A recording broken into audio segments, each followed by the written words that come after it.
A bird sang this song to me. There was a message in its melody, sweetest lyrics that I ever heard. There's a message in the songs of birds. Tomorrow is another day. Living is the only way. Tomorrow's gonna ever come. Listen to the words of the song. Everything gonna be alright. Everything is gonna be.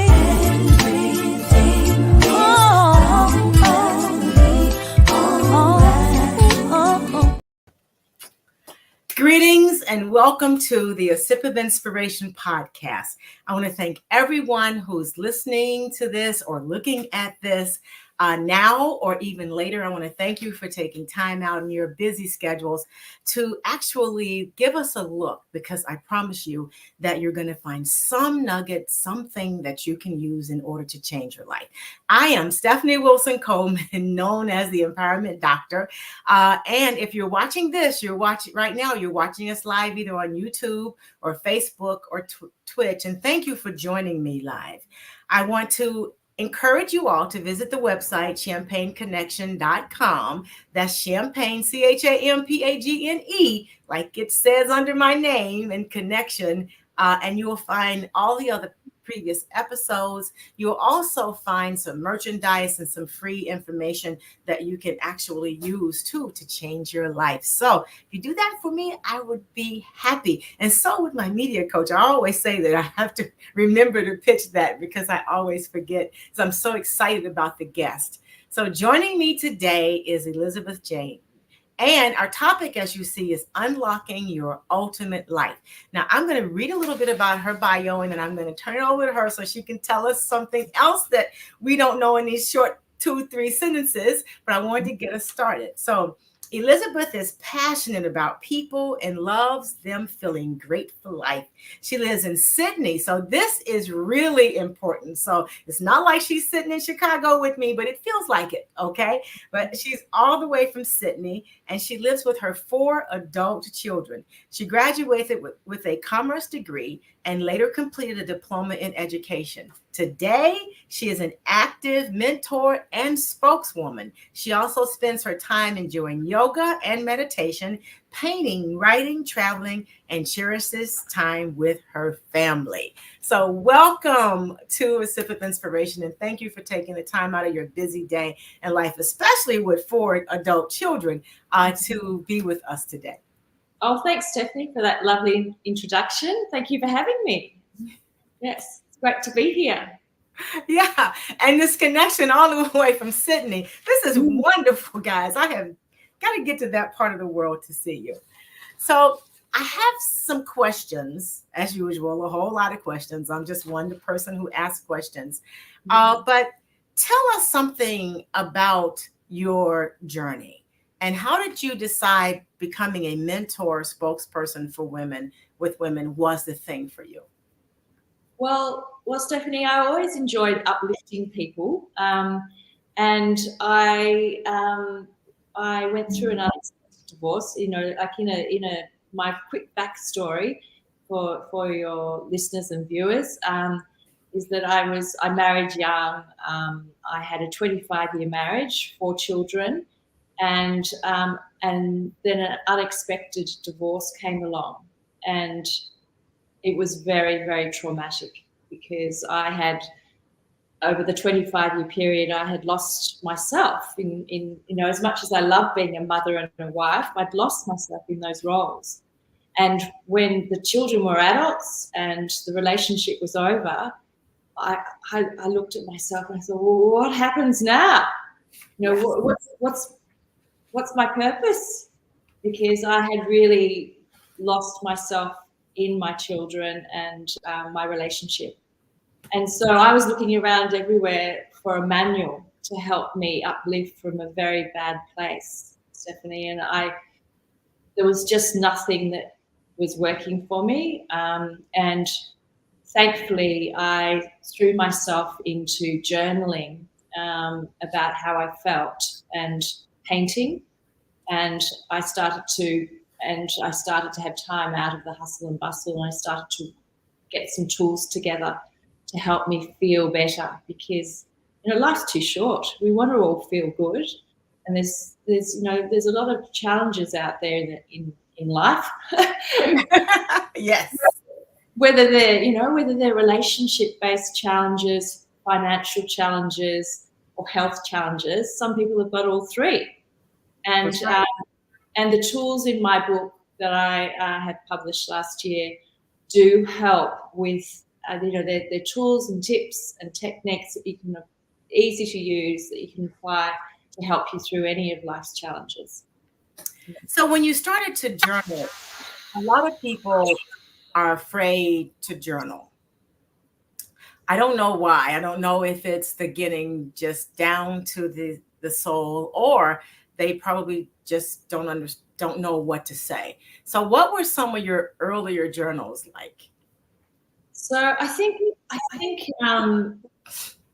my earlier journals were ripping pieces of paper up very quickly and throwing them in the bin, even though my journal was fixed pages, because yes, I didn't like being vulnerable and feeling my feelings. And what I've learnt in my journey, that actually feeling your feelings is the key to unlocking our potential. Because if we can feel our feelings, by journaling and having time out from the life hamster wheel of the busyness, and we can either we can get those feelings down on paper, we can work out what we need. And people who, most of us, 99.9% of us are, so busy with family and work, or both. And it's tricky to have time out. But when we do give ourselves time out, then we can feel what we need, and then hopefully we can stand up for what we need. But the problem with that, which I found, it sounded all very good in theory, but was I didn't have enough self-worth, my confidence was shot after going through the trauma of an unexpected divorce. And so even if I could feel what I needed, I didn't have enough confidence to stand up. And so before we can really do that, I think in the early days for me, when it was a pretty dark time, I just found that having that 10 minutes a day to follow my fun, playtime. I used to call it playtime, Stephanie. I go, okay, well, I'm just going to do something to get myself out of the mood that I'm in. I'm just going to, whatever it is, a distraction. Is it a funny dance? Am I going to pick flowers in the street, or whatever I'm going to do just to get me through the day, So the tips and tools throughout my book differ depending on what stage you're up to and what you need, right now at that particular point in your journey. And so I had a lot of different tools, and would bring them in as I needed. Yeah.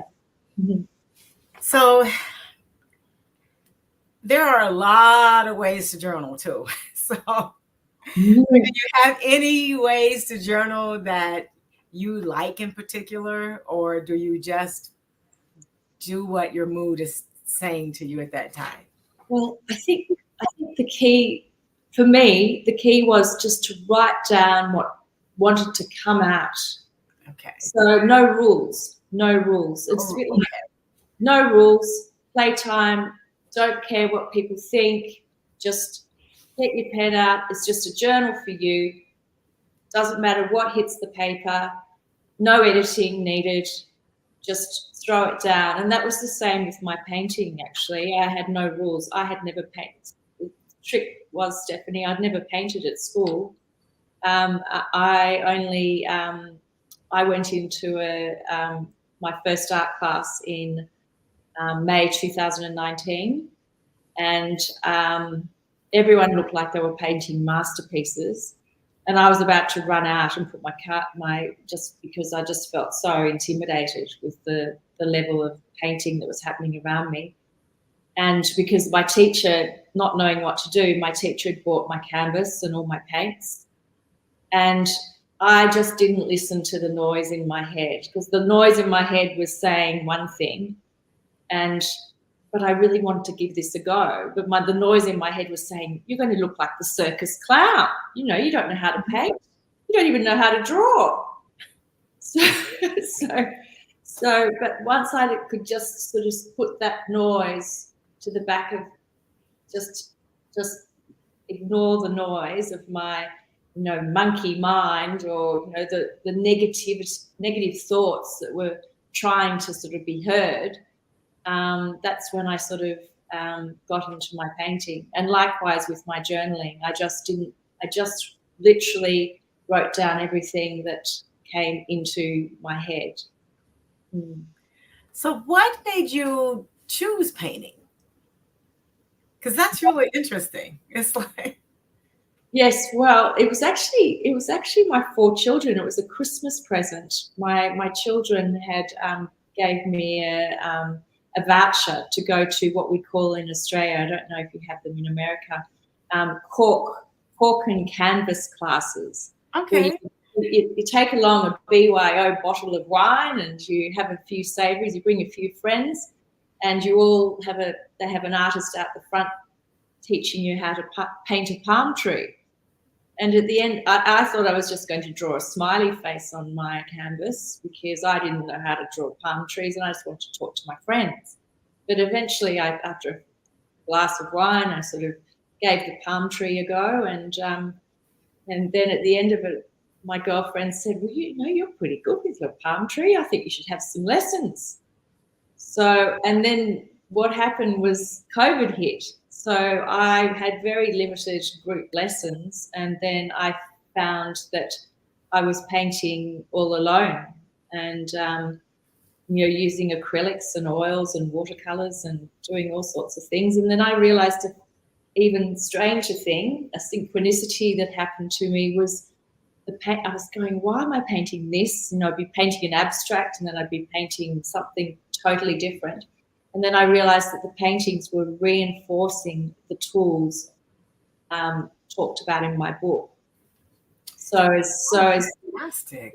Yes. So the first painting on the front cover is my first painting, Stephanie, and is to do with the analogy of people. It's a lotus flower, and it's about actually lifting up into better things, lifting up into the light, into a better mood.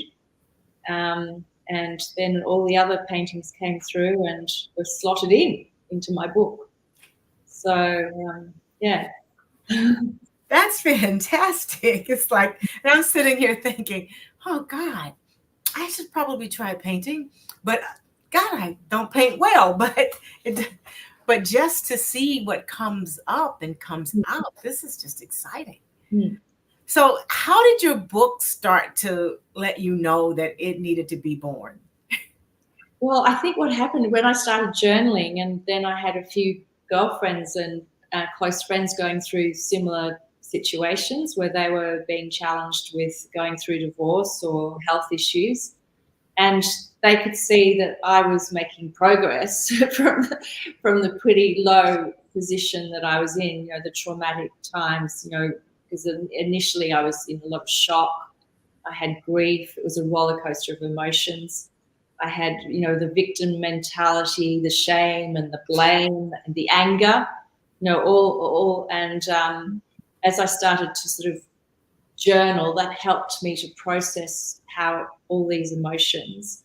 And my girlfriends were saying, well, can you throw a text through, message me on your latest tips, because I need some help. So I'd be on the phone and then so my book sort of organically grew, because I'd always been interested and very focused on helping people uplift, and so I was excited to get the book out, because I really hope that it reaches all parts of the world, because it's really, life's too short not to feel good, and And it's, these challenges are, I think, as you've mentioned, a lot of people, the cliche, these obstacles, these challenges can and are opportunities for personal growth if we've got some tools and tips to help us see that.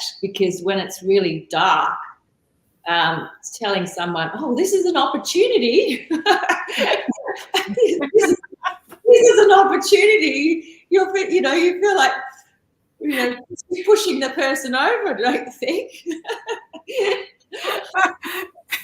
Yeah, this is an opportunity to jump off a bridge, right?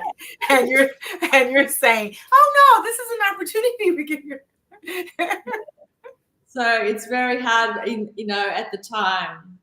Retrospectively, it's easy to see. I'm very thankful to my husband, because without him pushing me out, I wouldn't have found me. I definitely would have still been lost in my roles.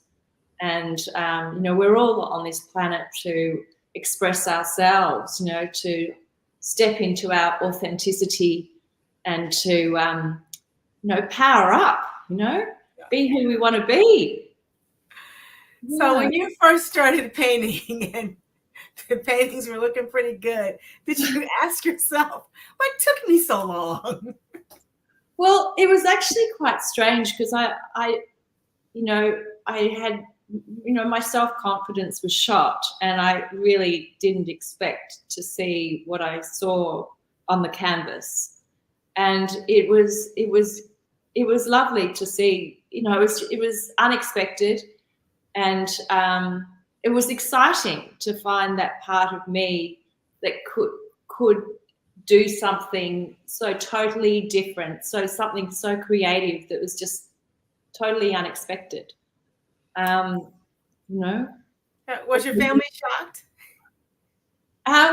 Yes, well, the children, they sort of rubbed their eyes, and they didn't really know where it had come from, because ironically, the children, my kids, were allowed to do art and drama, but in my day growing up at school, if you were clever, you were sort of channeled into doing the maths and the physics and the chemistry and all those sort of subjects, because artists, there'd be waiting tables and things, and it was just more, you were more assured of getting a safe job. And so I'd never really had an opportunity to dabble in the creative side of life. But I think the creative hobbies that we can find really help us heal. It really, whatever it is, baking a cake, anything creative, tinkering with a car, whatever takes your fancy, really, is a chance to focus in the now, which is another tool I talk about, how to uplift you. Because talking about that, if we're in the past, we're sort of in the drama, going over and over the drama, the shame and the blame, it's going to make us feel worse. It's going to actually energize the negative energy. And if we go into the future, we're often sometimes, if we can, fatalize about the future, fear about the future, which again makes us feel worse. So when I found that I was not feeling good, I often found that I was either in the past, in the drama, or fearing about the future. Where am I going to live? What do I do now? And so, but when my painting and my journaling did another amazing thing. That's why I was saying, with the creativity, it keeps you present. And I really believe if you're doing something, especially something that brings you joy, then you're uplifting your energy rather than draining your energy, which you can be if your thoughts are negative and you're in the past or the future. It can drain your energy and make you feel worse. So, what are a few tips when people find themselves? Because, as you know, what happened to you is not uncommon for women to experience. So, what is one of the first things they should do when they find themselves in those situations?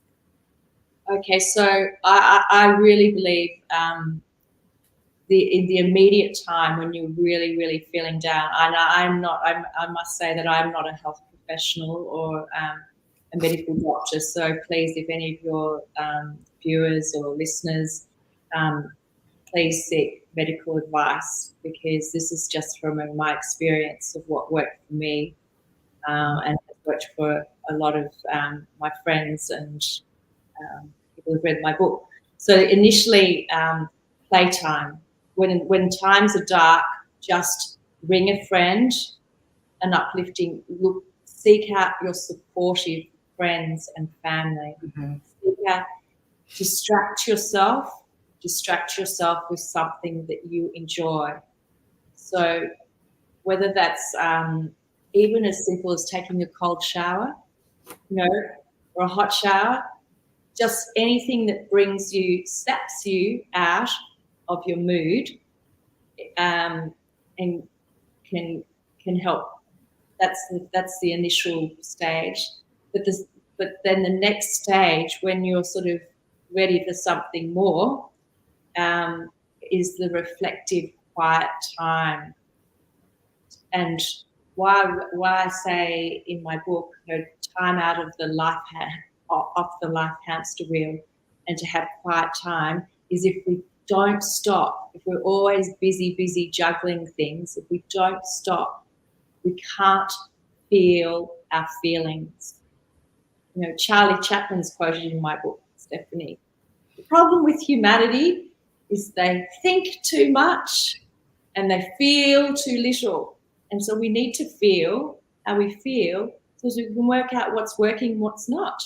Yes. And what we need to stand up about and set boundaries about, and that frees us up, So, and another tool is what we've talked about before, about being present as well, and letting go of of grudges too.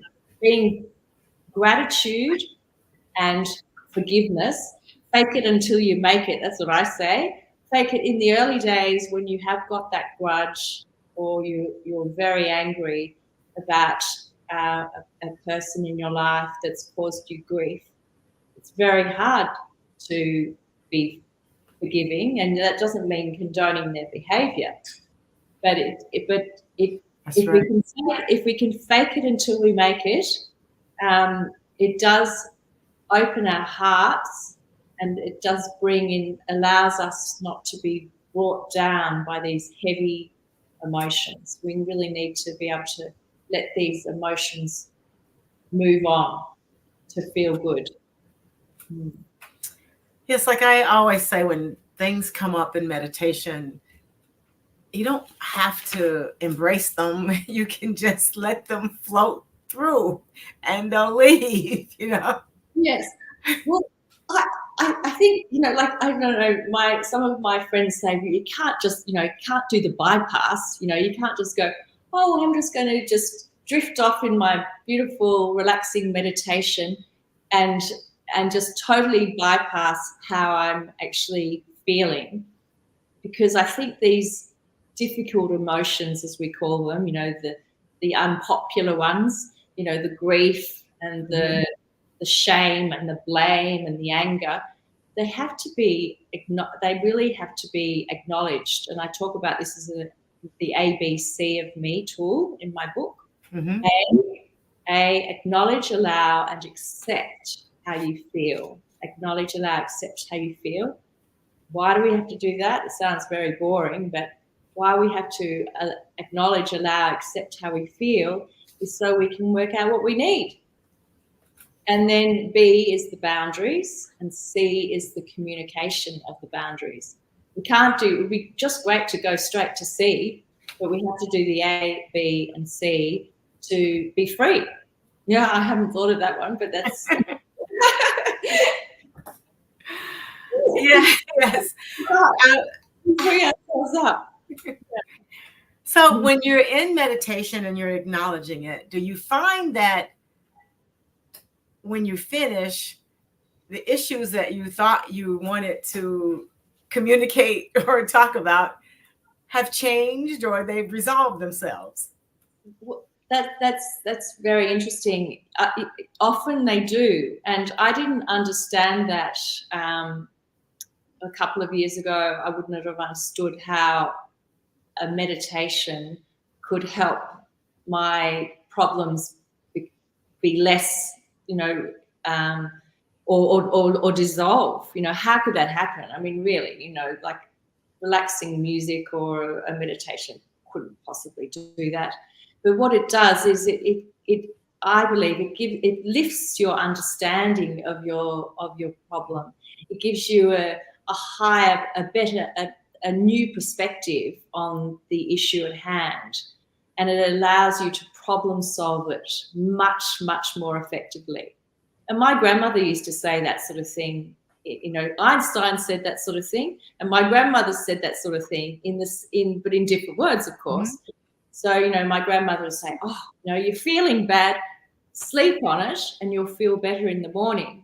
And what you're doing is you're lifting your understanding overnight, and you can think a lot clearer. And so then you can have that empowered conversation with, I'm so angry about, my boss, but having that empowered conversation could dissolve. It could be just a misunderstanding. Mm-hmm. And rather than having it sort of welling around in your head, getting bigger and bigger, it's just going, okay, I've got this problem. What am I going to do about it? Am I feeling sad? Do I need more self-love? Do I need more self-care? Or am I feeling really angry? And do I need to have an empowered conversation with someone about the issue at hand? So our feelings are our superheroes in a way, because they alert us to what we need. And then we can really step up and, free ourselves. I think my grandmother knew your grandmother. She used to say, I'm so upset, I'm so angry. And she would say, well, before you do anything or say anything, just take a nap. Yes. Yeah. Exactly. Yeah, she said, just take a nap. And it's like, I would stomp in the room, this is not going to work. But it's just something about just the process. And it's akin, I guess, to meditation. We just didn't know it, because you lay down and then you quiet yourself so that you can take the nap. And then whatever happens in that nap world, you wake up and you've got an answer to the problem, or you feel better, and at least you're in a better place to have a conversation. Well, and like we're responding rather than reacting. Because, like I look at it in the early days, I go, okay, I'm feeling really angry. So I can keep all that anger within. And then, they say that's not very good for us, because it raises our cortisol and then causes all these health issues. So maybe I won't do that. I could explode like a volcano and have a really big, argument with someone and raise my blood pressure, and that's not very good for me either. And so that middle road, it's a tricky one to have that, not restrain it within and ignore it. And just not bowl everyone over with it, because that just inflames the energy. All the negative energy just gets bigger and bigger into a big black cloud. But just to find that middle road of having that empowered conversation. And my book does spend, a whole chapter on being able to communicate at the right, because that's such an important thing, to empower relationships. The communication is, and it takes practice, to get that. If we've been people pleasing and looking after it, we feel very aggressive at first, speaking up about what bothers us. And if we're not feeling good about ourselves, we don't even speak up. Well, I wouldn't. We go, no, it's too hard. So it's really it's a process, isn't it? I think. Well, it was for me anyway. It's not an overnight wonder, I wish it was. I wish there was some, we could just sort of wave our magic wand or click our fingers and it would all be. So, what advice would you give someone who's looking to find their purpose? What was that again, Stephanie? Sorry. What advice would you give someone who's looking to find their purpose? Okay, so what advice to find your purpose? I think the first important thing is to take time out of the hamster wheel, to stop and to have that quiet time. You don't have to go on a magic holiday. Just slow yourself down. So you can do 10 minutes at lunchtime. Take yourself to the park, sit on the bench seat, and take your notebook, take your journal, and write down exactly how you feel. And then, if you're finding, as I said before, if you're finding that you're feeling a lot of grief coming up, own it, acknowledge it. Say, actually, right, I feel blah, I feel angry, because actually writing those words is the first step for allowing, I believe, those emotions to be moving on. Because we're, the yogis say, I'm a bit of a yogi, and they say we're, 72,000 energy channels. We're made up of 72,000 energy channels, and so when they get blocked with energy, that's what causes us, ill, to be, disease. Some believe disease. So, animals, when they're in fear, they give themselves a bit of a shake. Horses and dogs, and it allows the fear, the energy to move on. So I think the more we can acknowledge how we feel, and then put boundaries in place and stand up. And then we won't do that unless we've worked on self-care, so we feel good and we can stand up. And then the forgiveness and gratitude are great tools to lift you up into a better vibration and or better mood. Like if you're not into all the energy sort of side, just to make you feel better. And as we feel better, I think we will, as some say, it's the law of attraction. We attract better opportunities and higher vibe people when we're feeling better about ourselves. So I just became really focused on lifting my vibe, because I just saw so many. It was not only for me that I decided to take this journey, and at the beginning it was easier to do it for my children, because I realized that as we lift our vibe, as we lift our mood, we think of our children, or we think of our parents, or we think of our friends, they get our high vibe. They feel better. Whereas if we're down in the dumps, they're on the sinking boat with us as well. So I did it for my 4 children as well, for friends and family, and well, really for humanity. Like if we're all, if we're feeling good about ourselves, it just, we can share the love. Yeah. So how do you approach a session with a client?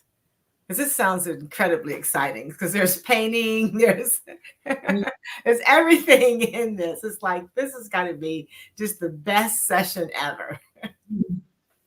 So what are you exactly asking? So if you're counseling, and you paint and you do all those wonderful things. So yes, well, I'm just a a mother, an artist, and a writer.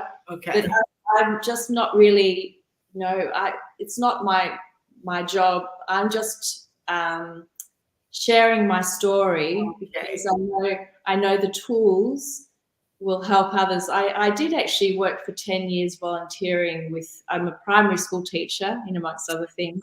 Oh. I also worked for 10 years with a foundation to help challenged children from very challenging homes to be able to, I mentored with those children. So that was very rewarding. But I'm not a trained doctor like Dr. Stephanie. But I think the thing is, experience in life gives us so many skills. And I think that, I think that's one thing with society. They're always looking for, what's the degree you've got? And, yes, I have got, I'm a commerce graduate. I used to be a chartered accountant, actually, Stephanie. Oh, cool.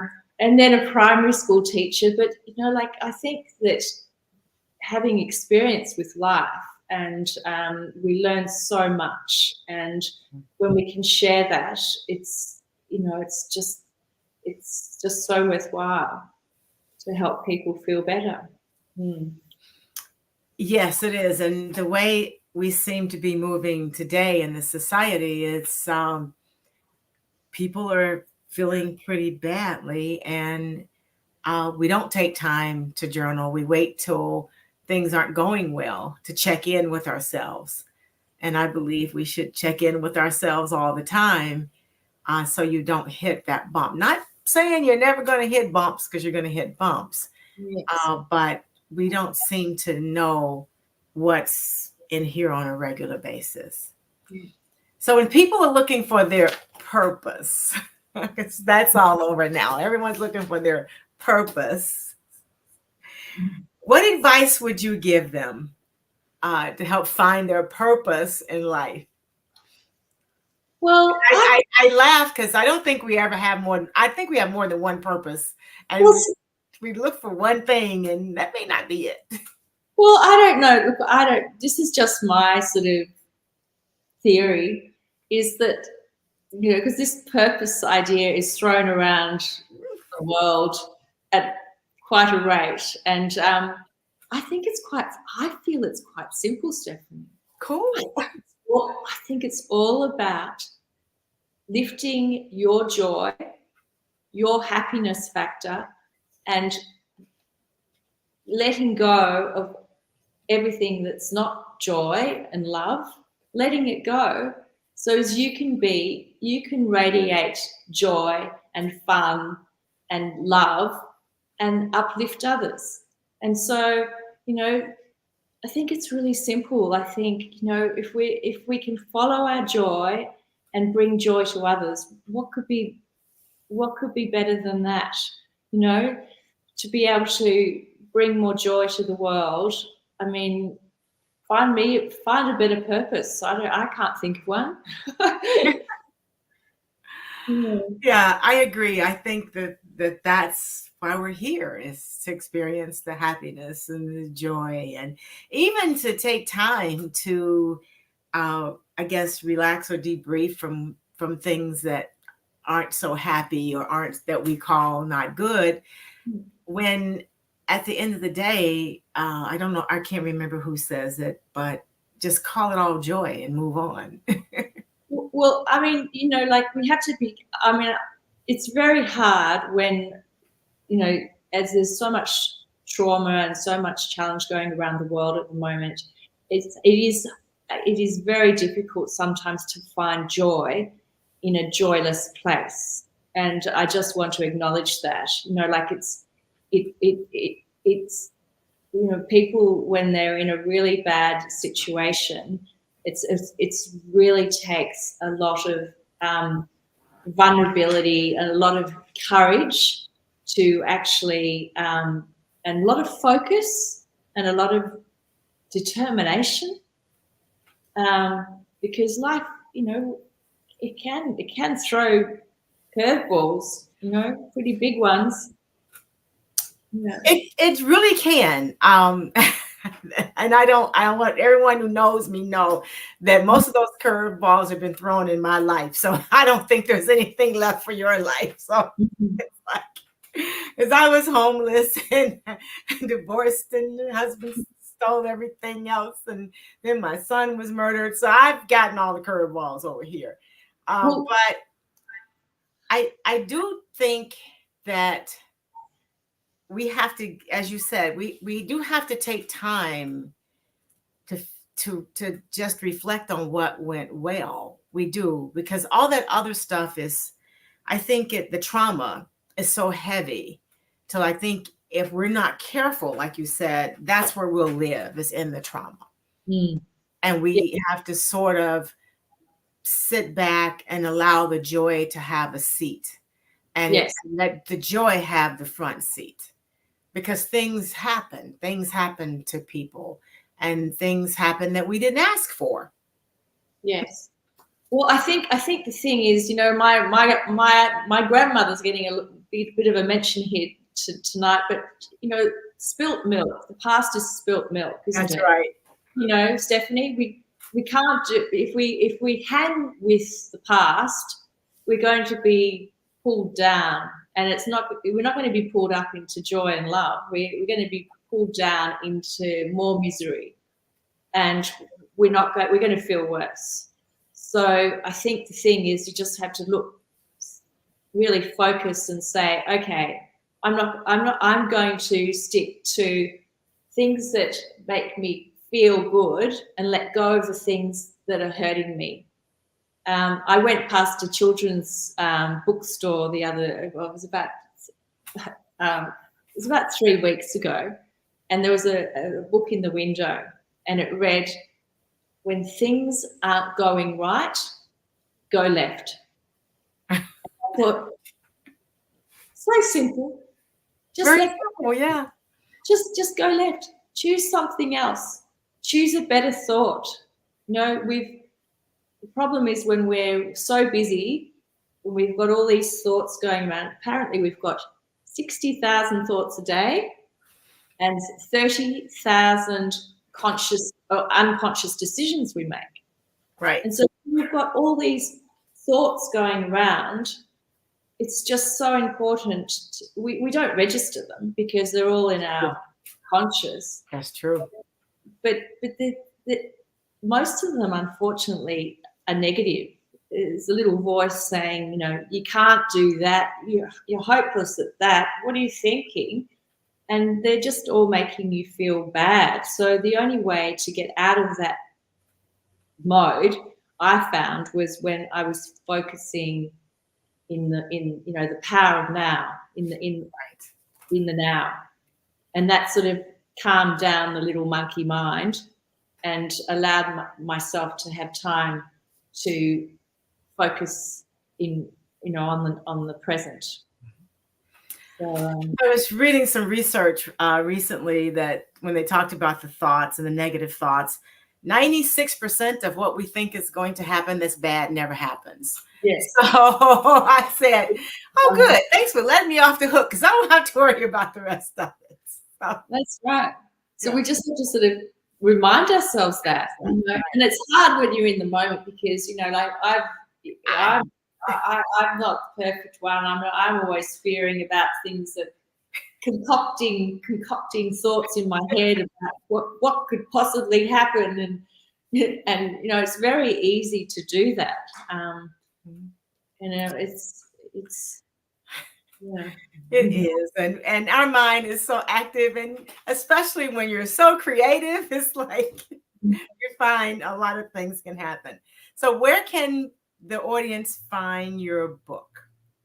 The best way, Stephanie, is for your audience to just jump onto my website, elizabethjane.com, and then we need .au at the end for Australia. So it's elizabethjane.com.au, and then my book, you can just press the button buy now, and you can even just get the online audio version and immediately, really. So it's quite easy.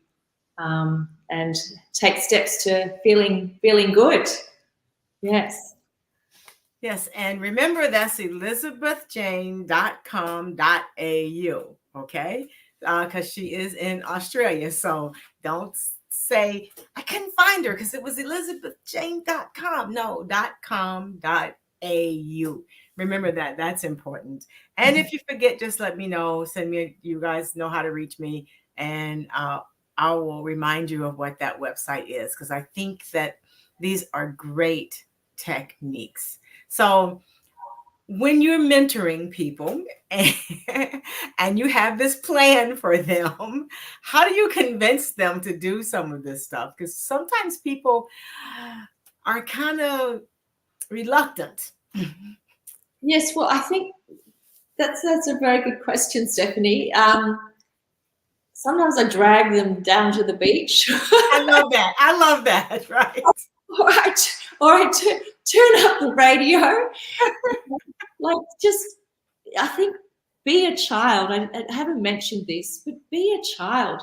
Do something silly, like whether that's getting the chalk out and playing hopscotch. It doesn't have to be. We often get too serious with our life, and this seriousness. If we can just give ourselves 10 minutes a day to be childlike, to be curious, to go for a walk and say, how many colours am I going to see out on the street? That at least keeps the mind off the shopping list and worse things. Mm-hmm. We can, tools, breathing in for 10, holding for 10, letting out for 10, and then being no air for 10 or 5, whatever we can, if we can't make the 10. But that when we're concentrating on our breathing or concentrating on something visual, we can't be in the past or the future. So a meditation doesn't have to be yogi, sitting cross-legged, humming Om. That doesn't work for everyone. And a meditation can be, going for a run, baking a cake. It can be anything where we're being mindful, and it really gives us a break, a really well-needed break from the chaos that our minds sometimes get filled with, Yes, you are right. Meditation is incredibly important. And thank you for reminding us about journaling, because there's 1,000 ways online to journal. And sometimes we get caught in which is the best way to journal. And your way is absolutely relaxing and perfect. Don't worry, don't do anything for the approval of others. I didn't mention that in this session, but once we can let that go and just get into what makes us feel good, then we're steps ahead. We're on the right track, I think. So what's the next thing you want to try that you're going to do? What's the next thing you're going to do? Well, it's funny you should ask that, Stephanie, because I thought this grown-ups book, Free and First, Unlocking Your Ultimate Life, it's not too profuse. It is easy for, like the teenagers and kids from probably 10 up, but I am writing children's books, and I'm writing about a family of koala bears. It's got all Australian wildlife featured in it, and the koala bears are not very happy because they're just, father bear is busy working, and mother bear's very busy in the house, and they're not very happy. And then the child is working hard at school for the love and approval of parents, working hard to get a bit of a perfectionist, and then working hard for the teachers, and then trying to impress her friends. And then the baby koala's crying in its cot because it's picking up on all the vibes of the parents and the older sister. And then the Kingsley, the kookaburra, comes and laughs in at the window and says, how much can a koala bear?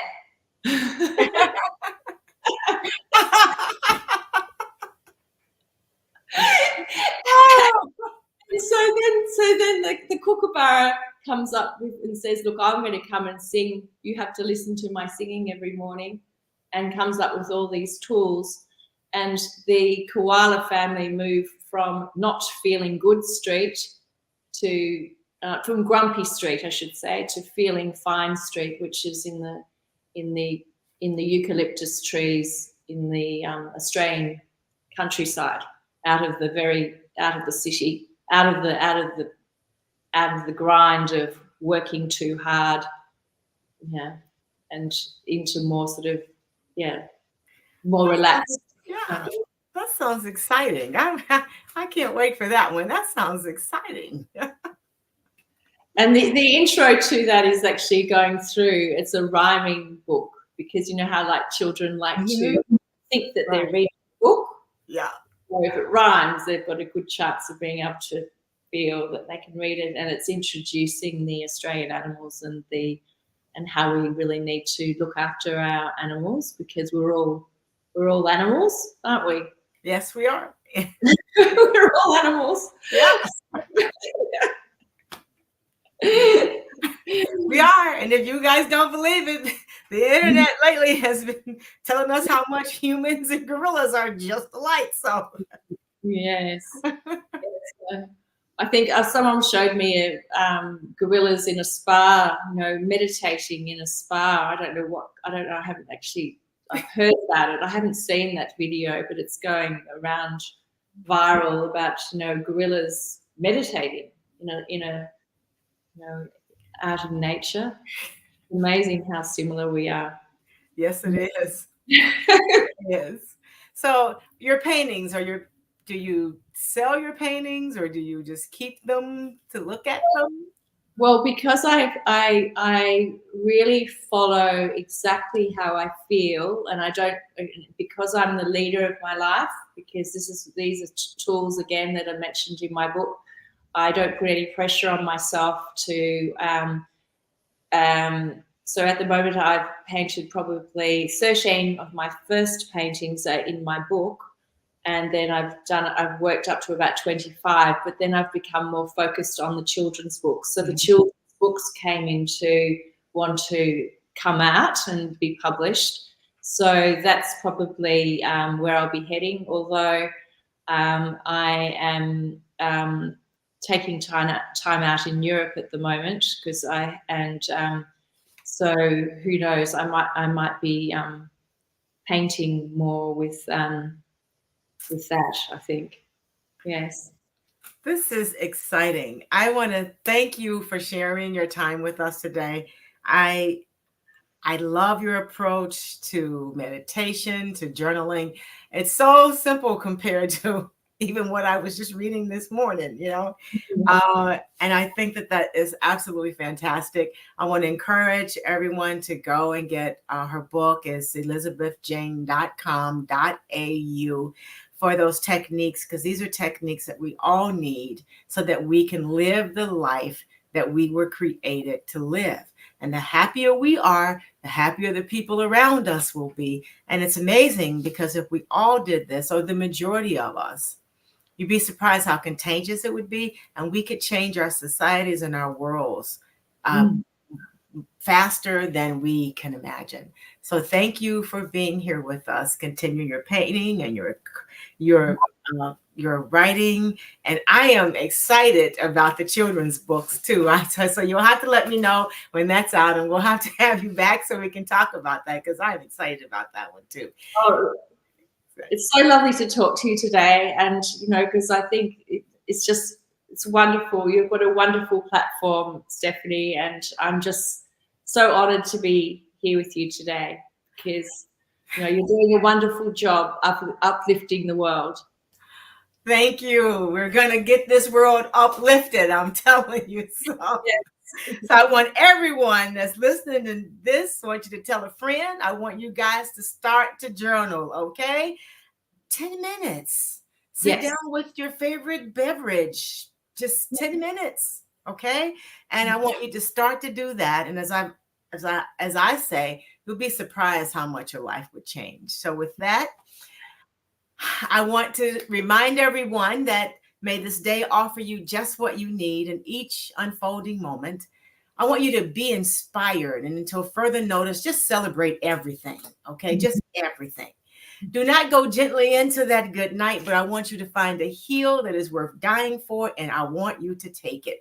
Be the person that you've been waiting for. Make the day so awesome that yesterday gets jealous, and above all else, do it your way. Remember, life is too short to drink cheap champagne. So with that, I want to say, everyone, go get those journals and get started on having this fun, wonderful life. And thank you, Elizabeth, for being with me today. So with that, we're just going to say goodbye now, guys. Until next time.